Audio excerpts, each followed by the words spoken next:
लाके सेवपीय च ब्राह्मणा प्रेयसी त्वहि प्रसन्नाम भव सुंदरी। हे देवी, तुम्हें शूलपाणी महादेव जी की प्रियतमा हेमवती, तुम्ही केशव की प्रियतमा कमला और ब्रह्मा की प्रेयसी ब्रह्माणी हो, तुम हम पर प्रसन्न हो जाओ। हर चंडी दुर्गा कालिका च कौशिकी सिद्ध रूपिणी योगिनी योग्य गम्मा। हरे योगिनी योग्य गम्मा च हरे प्रसन्नाम भव सुंदरी।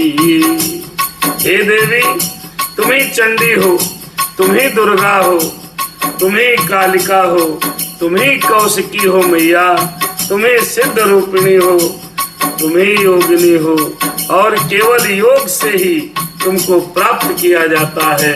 हे देवी, तुम हम पर प्रसन्न हो जाओ।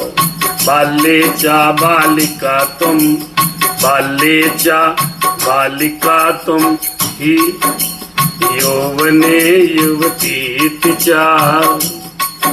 अरे स्थिर वीरे वृद्ध रूपा च प्रसन्ना भव सुंदरी।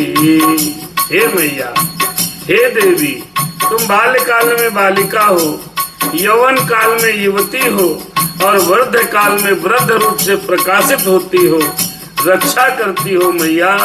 हे सुंदरी, तुम हम पर प्रसन्न हो जाओ। हरे गुणमयी गुणातीता आद्या विद्या सनातनी महत्वादि संयुक्ता प्रसन्नाम भव सुंदरी। हे जननी, तुम गुणमयी, गुणों से परे, तुम्ही आदि, तुम्ही सनातनी और तुम्ही महत्व संयुक्त हो। हे सुंदरी, तुम हम पर प्रसन्न हो जाओ मैया, दया करो। तपस्वनी तपः सिद्धि स्वर्ग सिद्धि अरे स्वर्ग सिद्धि स्थासीषु अरे चिन्मयी प्रकृति तु प्रसन्ना भव सुंदरी। हे जननी, तुम्हें तपस्वियों की तपः सिद्धि हो, स्वार्थी गणों की स्वर्ग सिद्धि हो, तुम्हें आनंद स्वरूप हो और तुम्हें मूल प्रकृति हो। हे सुंदरी, हे मैया, हे देवी, तुम हम पर प्रसन्न हो जाओ, हमारे सब पर प्रसन्न हो जाओ। अरे तुम आद्य